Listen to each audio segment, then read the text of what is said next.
Hello and welcome to the Acting Coach Network podcast. I'm your host, Savannah Madden, acting coach, award-winning theatre school owner and business coach for performing arts professionals, tutors and small business owners who want to grow their businesses with confidence, resilience and to step into their CEO mindset without burning out. Today is the return of Matt Zina, an author, acting coach and founder of Zina Acting. Over the past 2 decades, Matt has guided actors from their very first steps on screen to becoming established professionals, helping them navigate the industry with skill, confidence and vision. Today, we're talking about something very exciting. Matt's brand new book, The Trinity Acting Method, which launches on Friday the 5th of December. It's already an Amazon bestseller, reaching number 6 in the acting and auditioning charts on pre-sale alone. In this episode, we'll explore the inspiration behind the book, how Matt overcame the limiting beliefs that told him he couldn't write it, and the mindset shifts that helped him to make it happen. This is a conversation about courage, creativity, and the power of believing in yourself. And I can't wait to get going. Matt Zina, welcome back to the Acting Coach Network podcast. Oh, thank you so much. Every single time you do those preambles, it feels like you're kind of climbing inside my head. How do you do it? Brilliant. Loads of research. I need to do more research. Brilliant. Yeah, it's good fun. I love finding out about all the guests that I have coming on. It's so interesting because literally every single person is completely different. And that's what makes the world go round, isn't it? You're absolutely right. I think that's why we're in this industry as well. So a lot of the times, it's a nation of people. And that's what acting is. Genuinely, and at the core of it, that is what acting is. Couldn't agree more. So, should we dive into our chat about your new book? How bloomin' exciting. So, when you first considered writing a book, what doubts or limiting beliefs were coming up for you? You love to go mindset, Savannah. So, I'm from Bradford. And what happens in Bradford is you genuinely do get a small town mentality. The problem is with limiting beliefs, they're not put there by you a lot of the times. They're actually put there by other people. And they're actually not put there as a kind of some evil thing. They're put there usually by parents or people surrounding you to either keep you in your box or keep you protected or keep you safe. And a lot of this kind of small town mentality is kind of this idea of not going too far beyond the garden gate. It's a safety mechanism. The problem is, and I'm a parent, is you've got to balance that with actually don't go beyond the garden gate, but actually make sure you look beyond the garden gate to see what you can achieve. And by the way, you're able to achieve all sorts of things. That didn't quite happen to me. So I kind of grew up thinking, okay, you're relatively intelligent, you did okay, but people like you don't write books. People like you only have the Yorkshire School of Acting. You don't have like an international acting school. People like you, do you see what I'm doing there? It's a picture. It's a label. And the problem is actually we put these labels on and we kind of guard them and protect them because we don't actually realize in the end that they are harming us, harming our progress and our ability to succeed in life. And it took me a lot of work, self-development work, to really reverse that and start to decide actually what the real story was and what I was capable of. And it actually, a lot of my limiting beliefs were started to be reversed through a bit of gamification, really. I kind of really found out very slowly that I was capable of a little bit more than I thought I was. And then from finding out I was a little bit more capable, I kind of, in my truest Matt Zina self, decided like, oh, let's play a game. How far can I push this thing? And of course, being me, I pushed it to the absolute extremes. And with that, just obliterated all these limiting beliefs because I just really found out very quickly that none of them were true. None of them were true whatsoever. So that's how the book came about, really. And that's how I kind of got rid of these limiting beliefs. And can you give an example of one sort of like tool or technique that you used to really get rid of those limiting beliefs? Yeah, do you know what? I did it just the other week, actually, with my advanced class, and we do it every single year. Now, have you heard of Burning Man in the Nevada desert? No. Oh, so in the Nevada desert, they've got this thing called Burning Man, and it's been taken over by Instagrammers really now. But that kind of those kind of people. But basically, they all dress up and take lots of Instagram pictures and kind of do this Burning Man. But really, originally, it was a very kind of spiritual, mystic thing. Very cool, to be fair. And what they do is they meet in the Nevada desert every single year, and they make a big effigy of a huge man. And what they actually do is they get bits of paper and they write all of the kind of really bad things that may have happened to them that year. They write on this all of the horrible things that have happened, the things that maybe even psychologically they say to themselves or anything like this. And what they do is they put them on the inside of this Burning Man. So it's just full of these notes, okay? And what they do is they have a huge party and set this thing on fire. Now, can you imagine the psychological impact of just watching all of your cares go up in smoke once a year? I think that is so psychologically powerful. Powerful. Yeah, I was just going to say Yeah. powerful.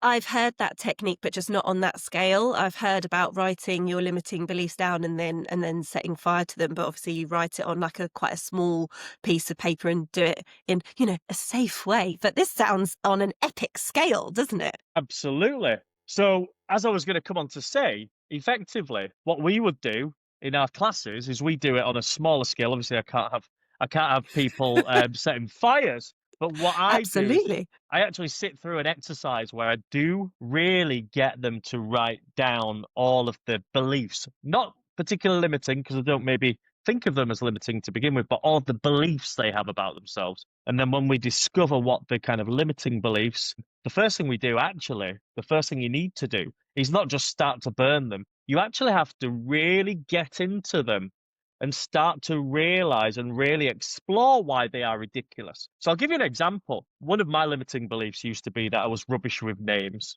And it's really easy to say, "Oh, I'm rubbish with names." And it's kind of a throwaway comment. And then what I did is I actually thought, right, let's explore this. Actually, Matt, you're a relatively intelligent man who can remember pages and pages of scripts. So actually, when you actually break it down, there's absolutely no reason why you are rubbish with names. It's just a self-fulfilling prophecy. You say something or you say you are something, subconsciously your brain will make it so. All right? So when I got down to it, it was actually comical that I thought that about myself. Does that make sense? Yeah, And absolutely. what you've got to do with each of those limiting beliefs is actually get down and actually discuss it with yourself to the point where it becomes comical, and they do become comical. So let's Yeah. take a big one, right? I'm I'm one of these kind of. I was born in the back streets of Bradford with only a penny to spare. What can I achieve? And it's like, right, let's just sit and work that out, okay? And then you start to again see the comical side of it. You actually then start to discover all of the people that have done. David Hockney was born a mile up the road. He's the most famous living artist in the world. One of the most successful artists ever. You know, and you really start to laugh at yourself. Some of the most amazing people in literature, some of the most amazing people in pop culture, all from Bradford. And you just start to laugh at yourself and you find it funny that apparently I'm not capable of actually, compared with these people, just writing a book or deciding that I'm not the Yorkshire School of Acting. I'm actually Matt Zina acting. I can be front and center of it and go international and online. You start to find these things comical. And then once you've gone through every single one of your limiting beliefs and found them absolutely comical to the point where you are maybe laughing out loud, that's the point where if you're on your own, you either go outside and burn them, okay? Or you literally just tear them up in front of you and put them in the bin and just kind of see that psychologically powerful action of just seeing it go into the bin and knowing that they are gone forever.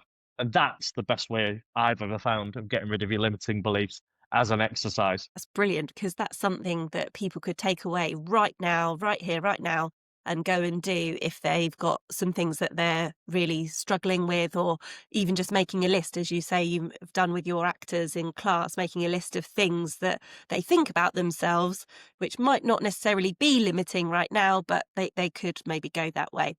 Just a really good quick point on that, Savannah, just really, really quickly. And I think it's important to say, yes, you have to do this exercise because limiting beliefs are holding you back. I hope you took a lot of value from that.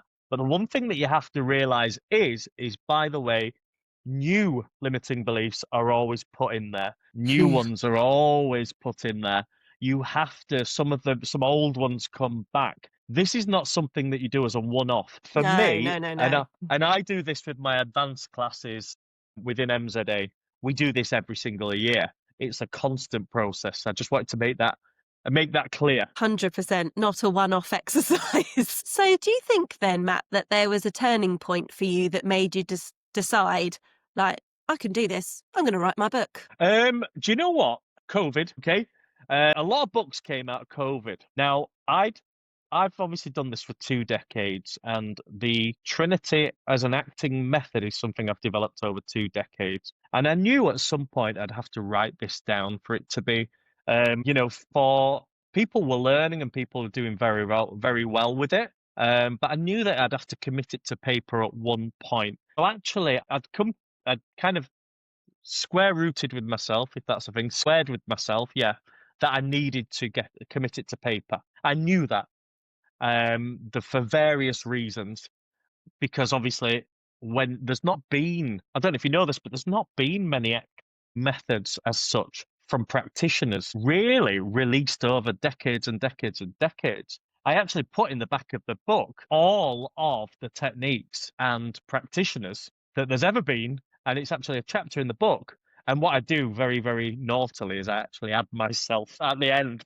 And I kind of apologize for it loads. This isn't me being kind of egotistical or big. It was kind of just a lesson in kind of, does the method that I've created sit alongside all of the rest of them, and does it look right, and does it?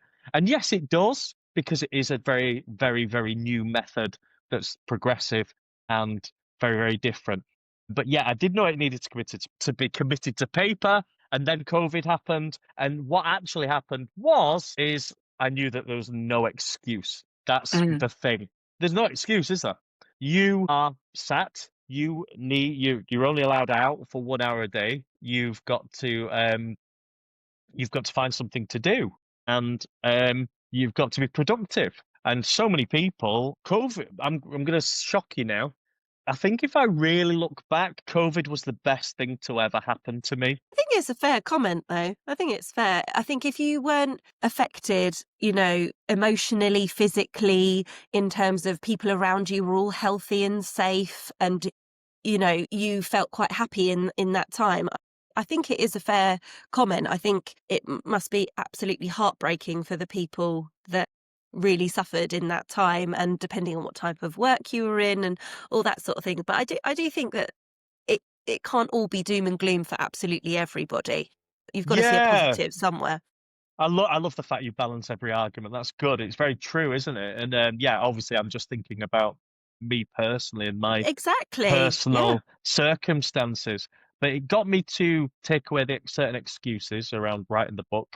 Um, so it came at the right time, and when I really needed to write the book. Just COVID in general really got me to pivot on my own business. That's actually when I kind of came away and got rid of a lot of my limiting beliefs, because I had to go online. I was the first one to adopt Zoom literally within the first week. When everybody Mhm. else was catching up, I did it within the first week. And There then I was a had, lot of dithering going on, wasn't there, in the performing there arts? A lot was. of dithering. Yeah, I was really quick to move online as well with my business. Yes, and that's a good thing. And that says a lot about us, the ability to pivot. It's probably why we're here talking about business a lot, and kind of those strengths and skills that we've obviously learned were the things that actually probably made us turn COVID maybe into a positive in a lot of different ways. So yeah, it got me to pivot, got me to grow exponentially, got me to become an international company, got me to think, and really, I just made it my purpose during COVID. We're talking about COVID. We're talking about book, but anyway, why not? I got up every single morning and made it my purpose to help actually everybody. I don't know if you know Mhm. this, but I woke up every single morning and did 5-10 minutes on a live, or created 1 minute.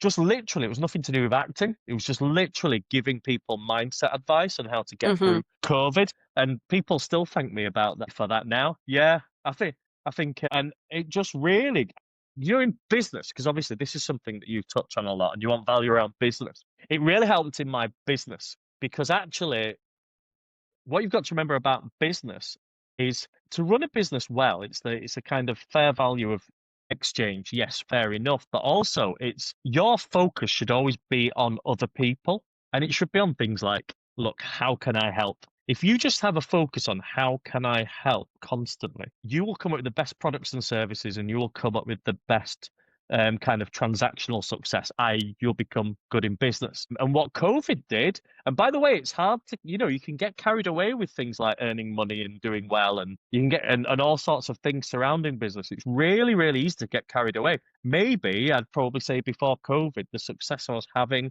and all of this, maybe it was a fantastic neutralizer, or it really brought me back into focus of I need to focus on people and helping.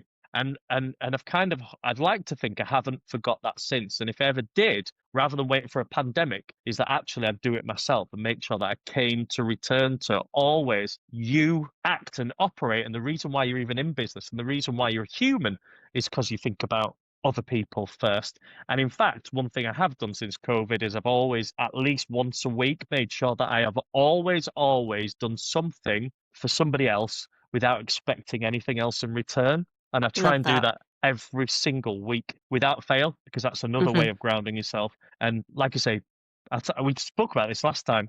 People in business get demonized all the time with the devil, aren't we? Entrepreneurs are the devil. But actually, I think you can only be a successful entrepreneur if you're genuinely able to think about other people first. Because I don't think you can come up with such successful products and services if you haven't got a general mindset about helping other people and being able to help them with what they need. And I don't think people realize that enough. Definitely. Do you remember I got accused online of talking a lot? It's so No, true, isn't it? you? Oh, I don't know what they're talking about. She was so I lovely. She was like, but when people like give with one hand and take away with the other, she was like, this guy, what he said, this was amazing. But he talks too much. A backhanded compliment. Never mind. She's entitled to her opinion.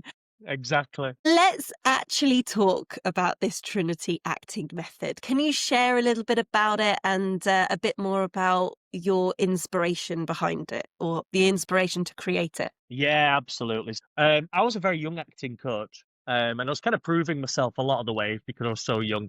Because I started at 16, helping other kids towards their Guildhall and Trinity exams, and then I kind of carried on my own career slightly. And then at about 24, 25, I was doing like lots of different classes for other people, and then realized that everybody wanted me. So I set up my own company. Well, at that point, when I was working for lots of other people and doing different classes and for different schools, what I was actually doing was just kind of like I was a facilitator, really. I was in books, reading, looking at stuff, really engrossed in like different people's techniques. Stanislavski, all 2 decades of it, Meisner, Adler. It was just mad. And then I was taking something and then developing on it and facilitating it in a way that really got people to understand it. Now, what I realized is when I set up my own company, is I was kind of blinding people with science. They were really enjoying learning about it. But what I was doing, I'll be honest, is I was kind of giving it a throwaway line of going, well, all you need to do is, yeah, I'm teaching you different stuff every week, but you just kind of need to decide what works and just kind of create your own kind of method. And it kind of worked for a while, but then I realized that that wasn't quite it. And I needed to put some more work into researching this and why there's all these different acting methods. So the first thing that I needed to do was work out actually what techniques around acting were kind of, I don't know, usable in 2020, whatever it was, 2022. Are we going to use certain techniques for progressive screen acting in the 2020s? No, So it was first my task to really decide on what was plausible and what was needed, basically taking away the things that we didn't need. And then the second thing that I needed to do is I needed to find a way to categorize all of these different techniques that I've been teaching actors. And what I did find when I started to do it is that they actually all fell into 3 camps, which is where the term Trinity comes from. It's obviously building it up. It's kind of, the Trinity sounds very godlike and all of this stuff, very religious, which I thought kind of sounded cool. But basically, I found that all of these techniques fell into three camps. The first one is I call preparation, which is obvious, right? You take a script and then you discover every single thing that you can from the writer's intention to make sure that you're doing the absolute best by that script, as per the writer's intention. I never take it away from that. Okay. And so there's various different techniques I found that I discovered that fit 20, the 2025, but actually also fit into that category. Then I found the second part of the Trinity is method. Okay. Now, method is not just acting weird on set and everyone going, "Ooh, he's a method actor. Wow. Ooh, Daniel Day-Lewis right over there." No. Okay. It's not that. Method is having a method by which to take you from preparation to actually hearing action or beginning your performance, okay? And it's basically being psychologically and physically prepared for when you hear action. It's obvious, right? Hmm. You don't walk onto a set particularly feeling like the character does. You need a method by which to get you to feel exactly the same way that the character does before you hear action, therefore giving the most authentic performance. So method is a second part of the Trinity. The third part of the Trinity is after you've heard action. You need to be focused on certain things that are going to enhance your performance. We call that application. Okay. So the Trinity is, are you ready? Can you remember, Savannah? Preparation, method, and Yes. application.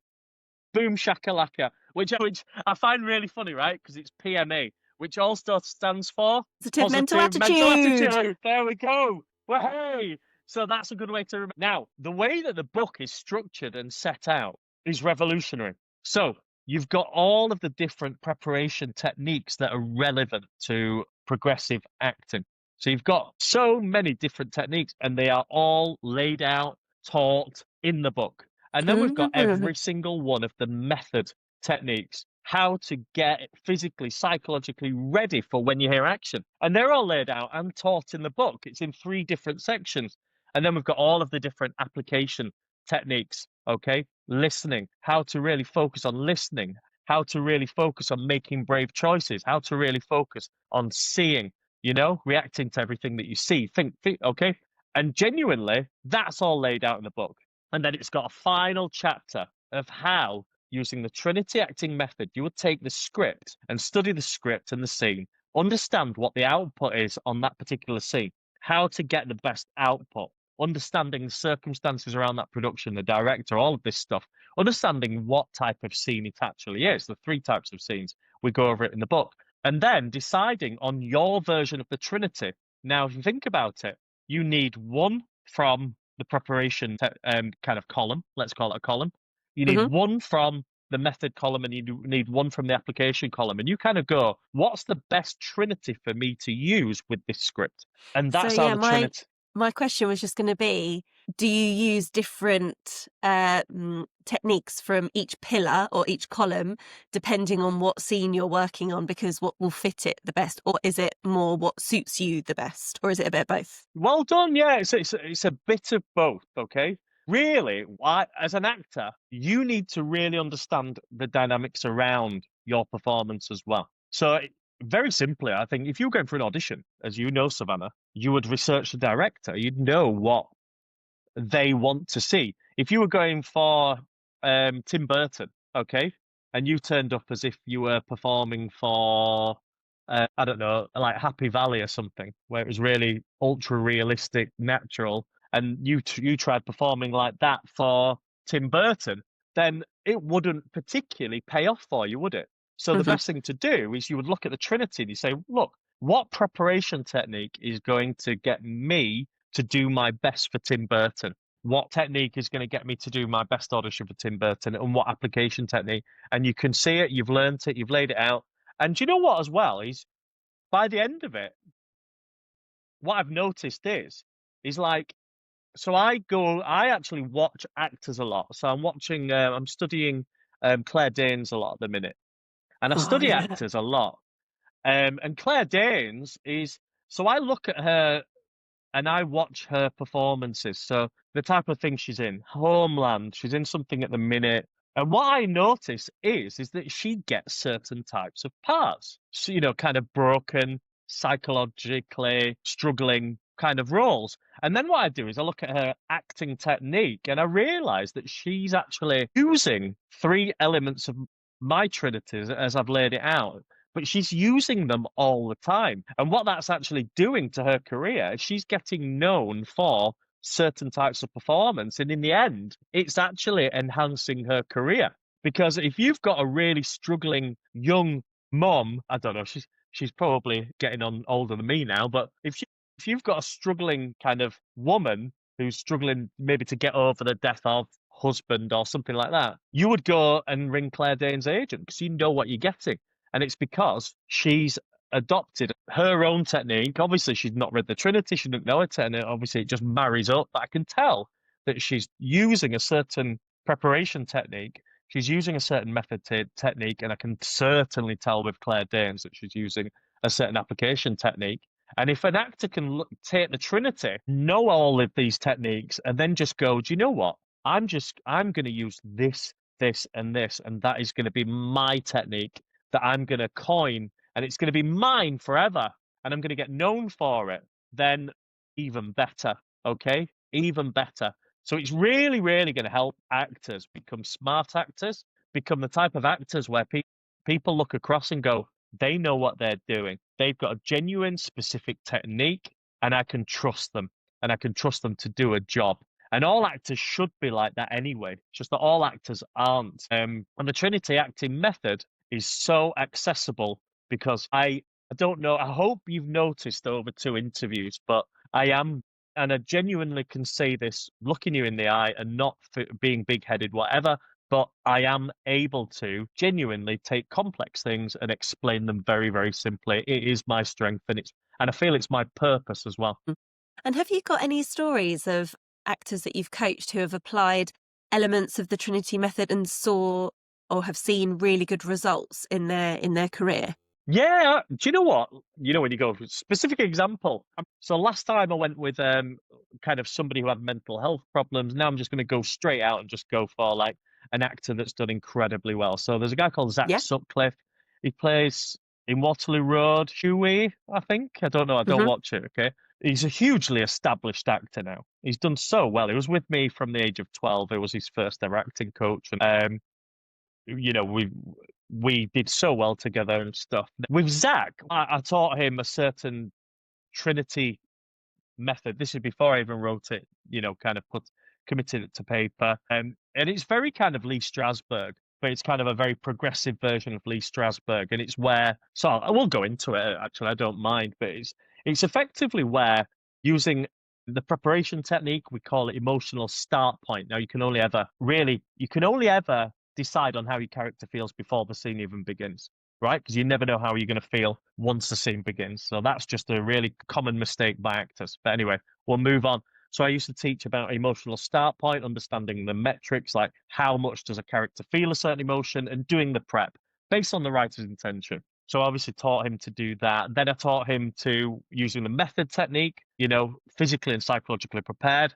I used to teach him, we call it the wooden box. Okay. So this is very Strasbourg, where you literally go into your memories. You go into to certain times when you've felt certain ways, parallel kind of circumstances, and then you really bring alive those memories until you genuinely feel the way that in which you have decided your character feels before that scene even begins. And then application wise, you have to very, very much, because what you usually find when you've got polarized emotions is that actually you will have very fixed vision, when you're hyper alert, you actually look at people more.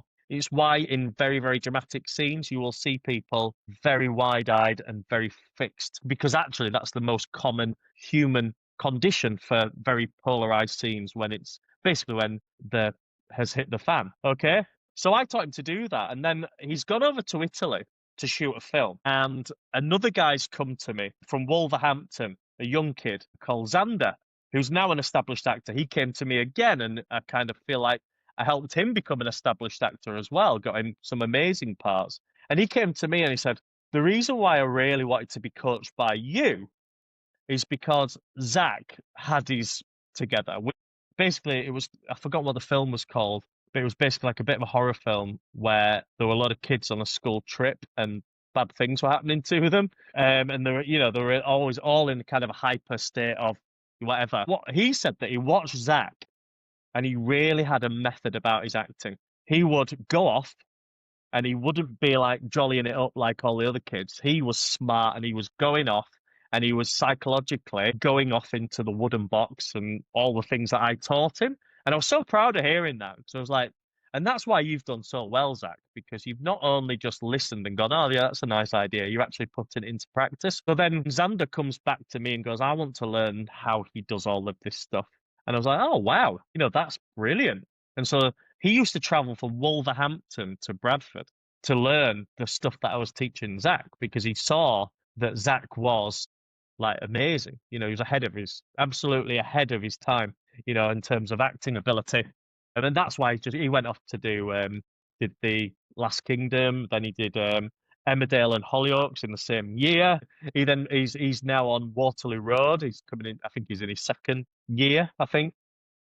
He's just phenomenal, and he'll rise. He'll keep going until because he's just that good. And like I say, that was the biggest kind of compliment of another kid who was on set with one of the kids that I coached, kind of coming and going, I really want to learn how he does that, and and there we go. I think that kind of answers your question. That was amazing for me. Yeah, it does sound incredible.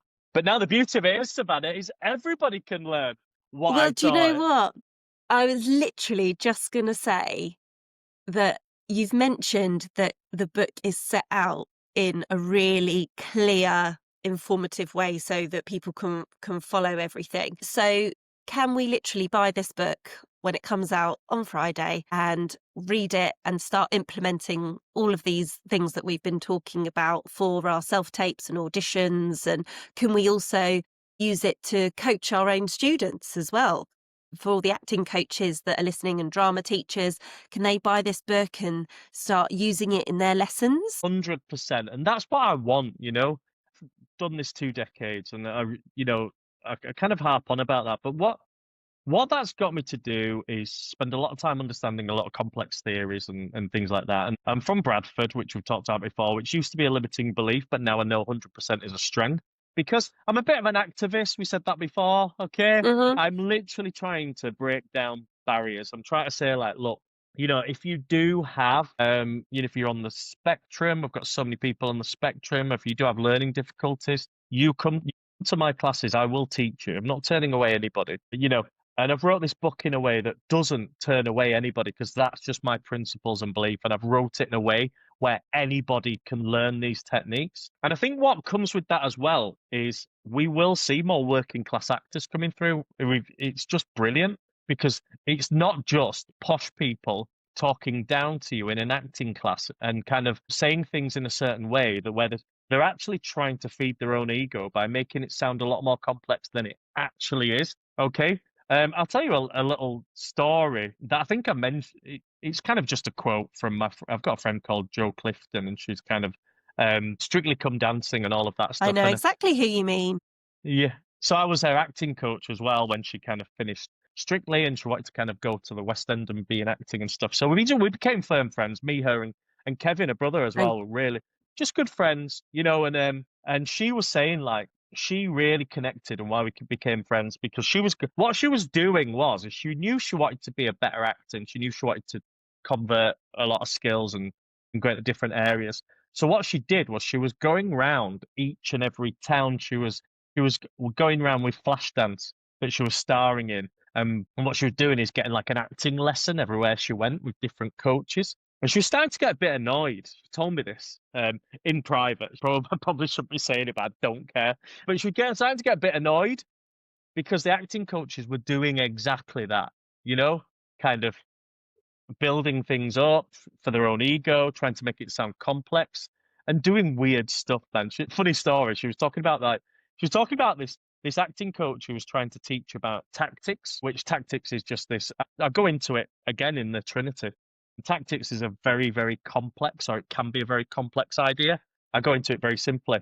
in the Trinity, and actually went through it really simply with Joanne. This acting coach sat in a chair and said, "Oh, I want you to make me get out of this chair, but you're not allowed to touch me." And so she was like, "What? This is stupid." So she like, "Get out of the chair." She went along with it, and he went, "No, I'm not getting out of the chair."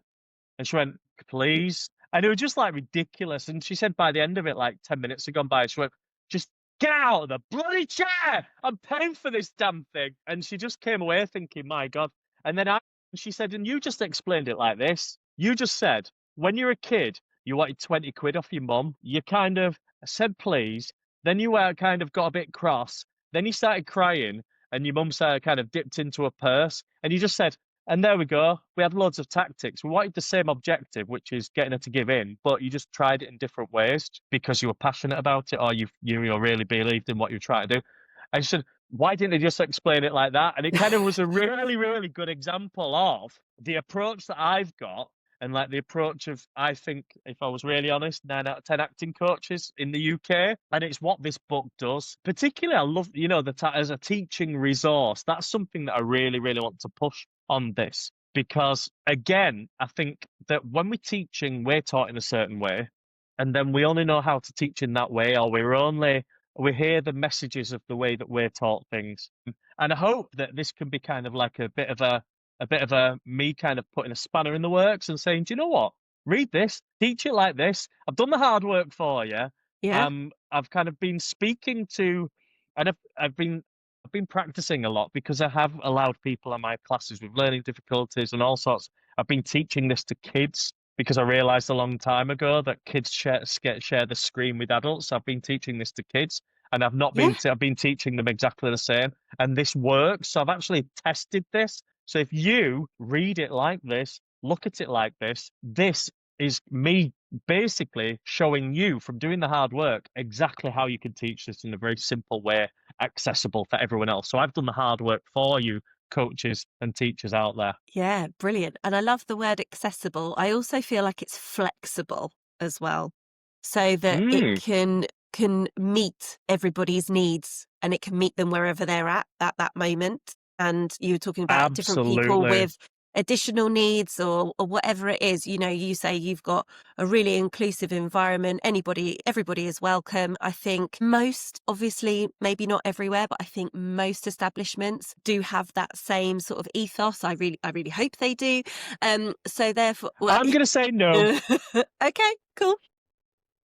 I'm Yeah. trying to be optimistic. But my point is that whoever walks through your door, we're going to meet them where they're at. And if we're using the Trinity Acting Method, it's flexible. There are different preparation techniques, different method techniques, different application techniques. So we're using that to be able to portray the character in the script in the best way we can, but we're also looking for those ways that suit us as well and our way of learning, our way of thinking. And I think that's what a lot of coaches are struggling with at the moment. You kind of touched on it, that we're all just sort of trying to coach how we were taught or coach what we know. And that just doesn't work for some people because we're all so different. Savannah, you're an absolute genius. You really are. Basically, what you've just formulated and needs to go to my marketing team for the book, because You're welcome.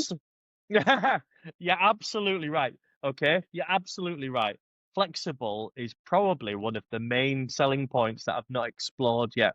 And it's true. So I do a lot of research on other organizations, not because I'm like competition or anything like that. It's just because I'm genuinely interested in Curiosity. it. Curiosity, yeah, killed the cat. I'm genuinely I love acting coaching, and I genuinely like to see how other organisations are coaching. To quickly answer your point before, where I was a bit naughty, um, I'm still seeing organisations doing auditions, whereas a lot of people who True. come to me wouldn't get in.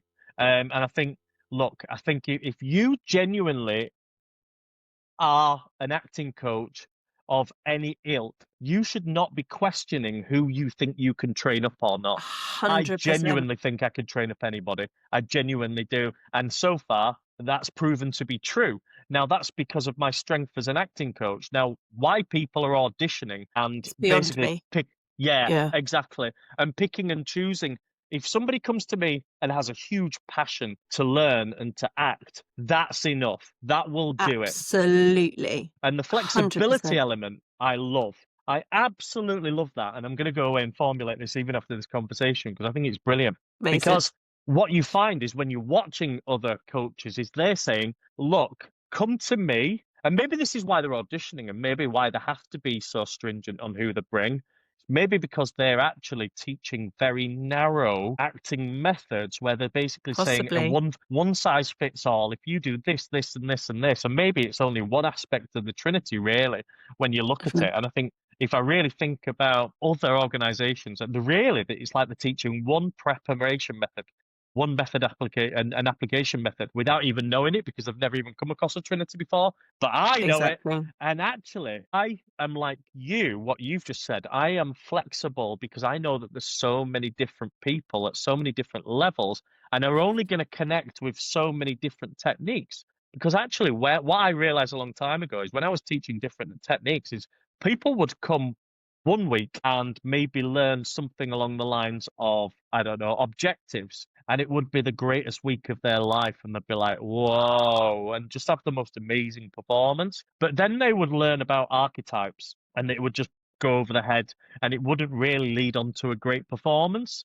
So from recognizing that people would come in and learn different things and some people would connect with some things and some not connect with others. I think it was that that really made me realize that actually it needed to be a big, wider conversation. The Trinity needed to be an all-encompassing thing where actually people are even going to read the book and they're going to connect with certain preparation techniques and not with others. People are going to read the book and they're Absolutely. going to connect with different. And actually, what I do encourage for people to do in the book is genuinely come up with their own method and it has to be the things that they are passionate about and they've actually got to put it into practice and actually see what works for them, the next self-tape they have, the next performance they have, the next class they go to.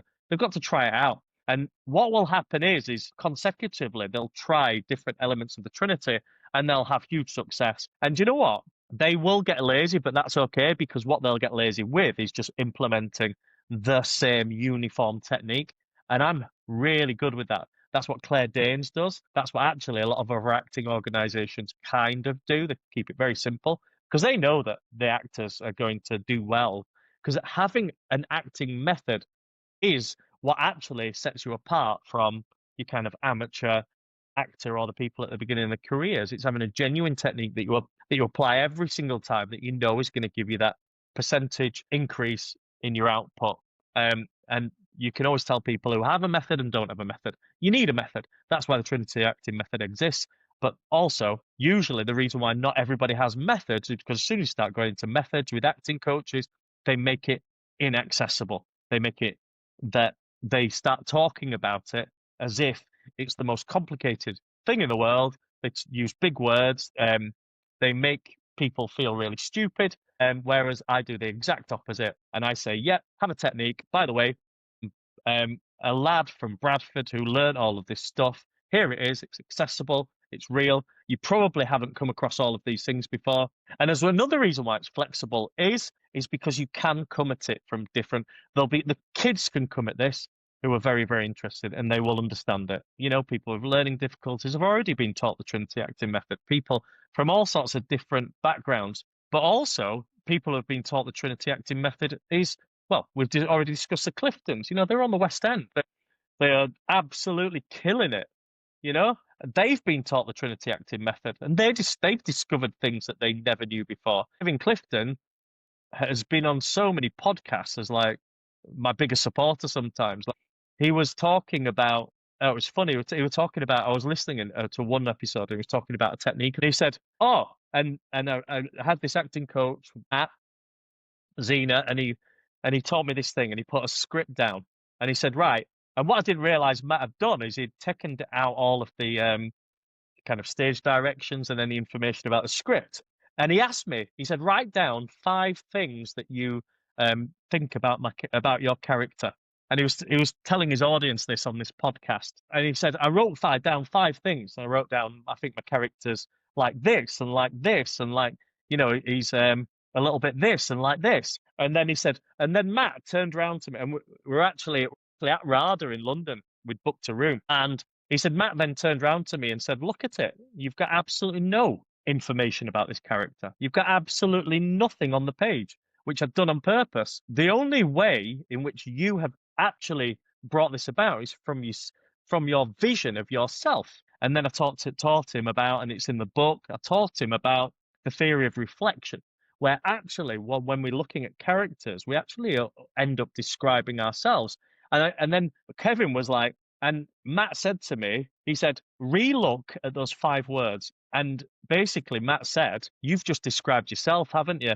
And Kevin said, he looked down, and these 5 words that he'd written down really descriptions of himself. And literally, this is kind of already, this is kind of like, I think I was using that to describe how people, even at the top of the game, can still learn an awful lot from the Trinity Acting Method, because there's so many different techniques that there's even going to be stuff in there that you've never even contemplated, ideas and concepts that you've never even come across. And actually, I'll be honest, 25, no, bigger. I'd say 40, 45, 50% of it is actually stuff that I've developed myself as well.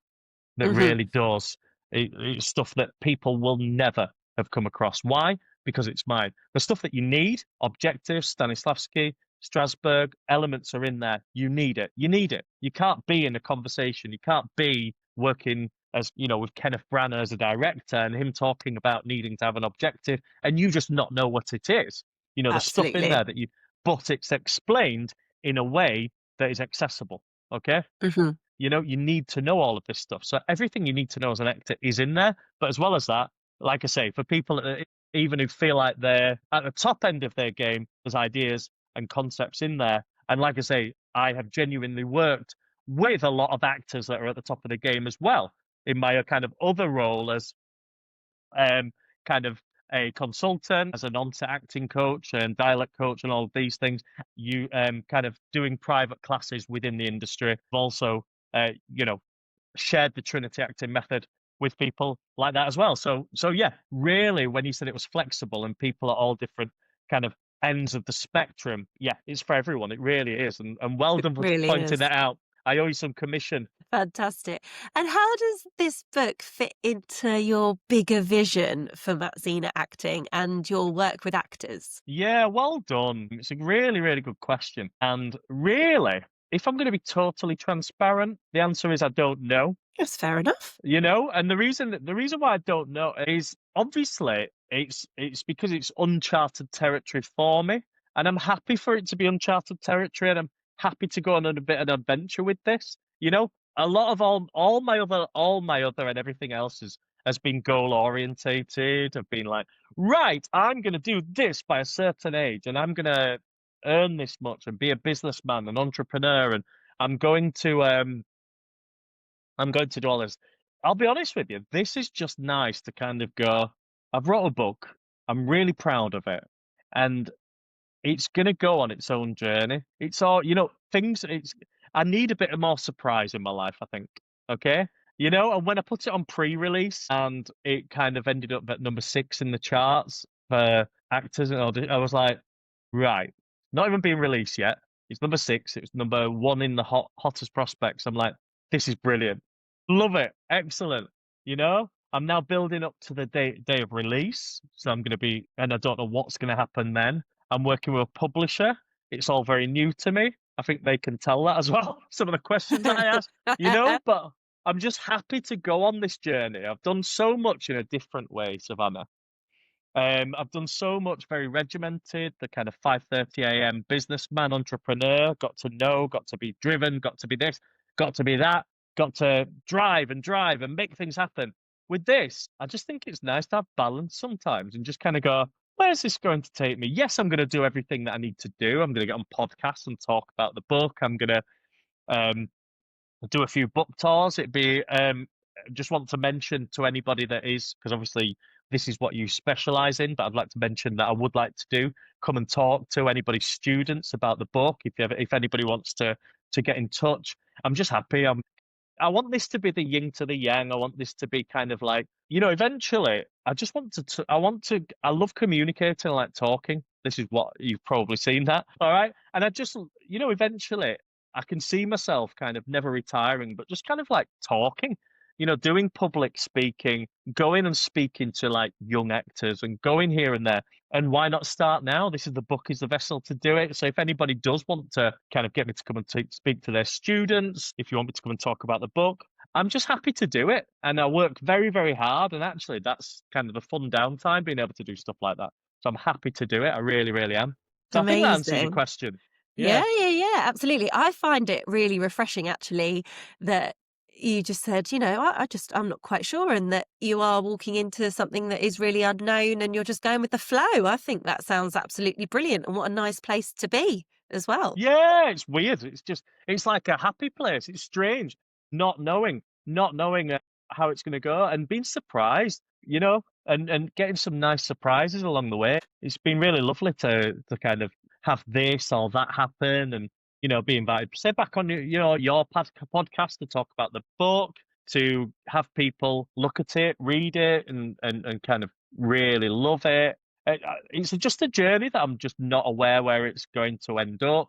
And for once, rather than constantly trying to push something, so this is a mindset thing, and I think it'll be really interesting for your listeners and yourself as well, is my biggest problem has always been looking over the next valley, looking over the next hill, sorry, and never being happy with where I am. That's my biggest problem. It's kind of like I can never just live in the moment and just kind of enjoy something for what it is. Business has always been like that for me, growing, I achieve something, it's like, what's next? What's next? What's next?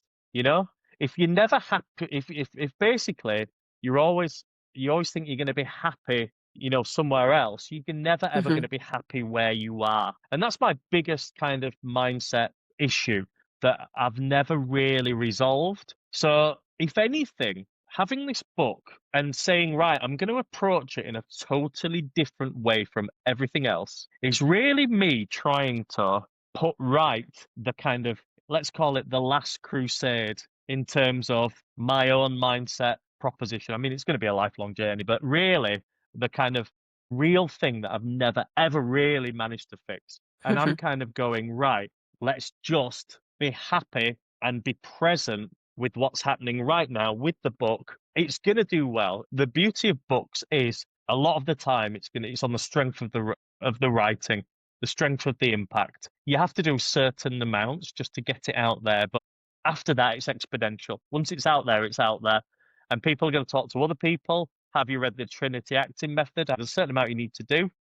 But I just want to then, and because it grows exponentially, I just want to live in the moment with it, not look over the next and constantly look for the next over the next hill and the next mountain. Just be happy and present. Now, that's not going to be easy because that's just not how my brain is set up, but I'm going to try, certainly, on this project. Good for you, Matt. I think that's brilliant. And I think that's a really nice place to kind of wrap things up with you embarking on this next chapter of your career. So, my obvious question is, where can we buy this wonderful book? Tell us. Amazing. So for now, let's just go. I'm just going to go all in on Amazon. So the best way to, obviously, you can just go on Amazon and search Matt Zina, and it'll come up with the Trinity Acting Method. You can buy it on pre-sale, but actually, what'd be really cool is I'm trying to, particularly on Amazon, which will then help with the wider book sales. It's with Austin Macaulay. We will then try and filter it out to bookstores, and we've got all sorts of plans for it. But what Amazon does is that obviously gives you the kind of bestseller and things like that tag, which I really want the #1 bestseller tag. So if you on the 5th of December when it drops, I'm going to try and get as many people to purchase it on that day as possible. Search Matt Zina, search Trinity. It will come up, Matt Zina Trinity Acting Method. If you want, you can go to my link tree. So it's linktr, isn't it? And then .ee and then /Matt Zina. And it comes up with the link straight through to it. It also comes up with free acting class. I always offer those out. We've got loads of free acting class initiatives going on at the minute. So if you want a workshop with MZA, you can do. And yeah, and I'm just really looking forward to seeing what happens with it. I'm just going to try and stay in the moment, not get too carried away. And it is going to be popular. I can tell already. I've kind of made it exponential. I do hope as many people get to really see what it's all about. And I hope people like it. I really do. I hope it kind of has not just like it's a nice book. I really hope it does change lives. Because that's what I think when you commit words to paper. I think that's your intention, and that's what it should do. And I hope that this really, really will make acting accessible for anybody who has a passion to do it. Thank you so much, Matt. So set your alarms for Friday, the 5th of December, 2025, when it fully releases, but you can go and purchase it in the pre-sale, and I'll link all of that up in the show notes. Thank you so much, Matt, and I wish you the absolute best of luck. Thank you so much. You've been absolutely wonderful again. And thank you so much for listening to this episode of the Acting Coach Network podcast. If you loved what you heard, make sure you're following. And if you've got a moment, I'd love you to leave a quick review or share the episode with someone else in the industry who might just need it. And you can find me on Instagram at the Acting Coach Network. And if you prefer watching conversations, all of the video episodes are available on my YouTube channel. Just search the Acting Coach Network and hit subscribe to join us there too. If you're looking for support to grow your coaching business or creative career with confidence, resilience, and without burning out, I'm offering 3-month one-to-one coaching programs where we can get to the bottom of what you most need help with in your business. You can also find my latest free resource in the show notes. I'll be back soon with more real conversations, expert insights, and tools to help you build a business you love. Until next time, keep going, stay kind to yourself, and I'll see you soon.